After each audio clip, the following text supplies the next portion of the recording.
What if I told you that the U.S. economy you see in headlines is not the same economy millions of Americans are actually living in every single day? What if the numbers say one thing, but real life feels completely different? Today, we're going to break through the noise, ignore the hype, and talk about the real state of the U.S. economy right now, not the political version, not the Wall Street version, but the version that hits your rent, your grocery bill, your job security, and your future. Stay with me, because by the end of this video, you'll understand why so many Americans feel stuck, even when the economy is officially called strong. Right now, before we go any further, take 1 second to like this video and subscribe to the channel. It really helps the U.S. Report reach more people who want honest, no-nonsense economic breakdowns.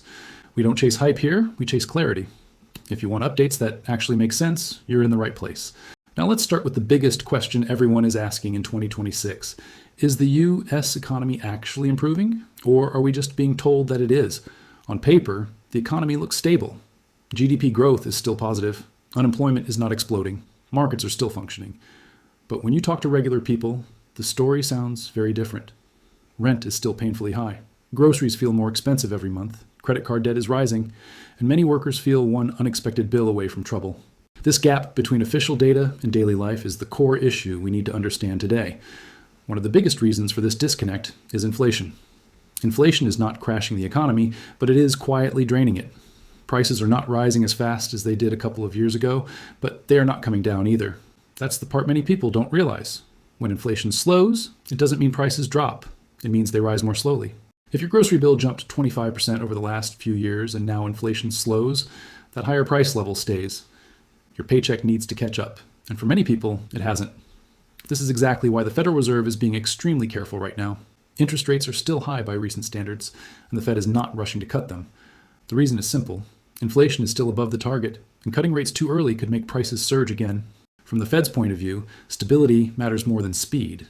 But from the public's point of view, high rates mean expensive mortgages, high car payments, and tighter credit. This creates a situation where inflation hurts people first, and high rates hurt them second. Now let's talk about jobs, because jobs are the backbone of any economy.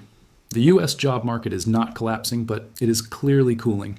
Weekly unemployment claims have ticked higher compared to last year. Not a crisis level, but a warning sign. Hiring is slower. Companies are more cautious. Layoffs are not everywhere, but they are no longer rare either. Many businesses are choosing to do more with fewer workers, especially with technology and automation filling the gaps. Another important detail is that key jobs and inflation reports have been delayed recently due to government funding issues. This might sound technical, but it matters. Markets, businesses, and workers all depend on fresh data to make decisions. When reports are delayed, uncertainty grows. And in economics, uncertainty is poison. When people are unsure, they spend less, invest less, and take fewer risks. That slowdown might not show up immediately, but it builds over time. Let's zoom out for a moment and talk about growth. The U.S. economy is still growing, but the growth is uneven. Some sectors are doing well while others are struggling. Technology remains powerful, but even tech stocks have shown weakness recently. Manufacturing is mixed. Agriculture is under pressure, with farm income expected to fall despite increased government support. That tells us something important. Even when help is provided, rising costs and lower prices can cancel it out. This leads us to a powerful concept that defines the U.S. economy right now: survival economics. We are no longer in a boom economy for most people. We are in a survival economy. People are not asking how to get rich. They're asking how to stay afloat. They're budgeting harder, delaying big purchases, and relying more on credit.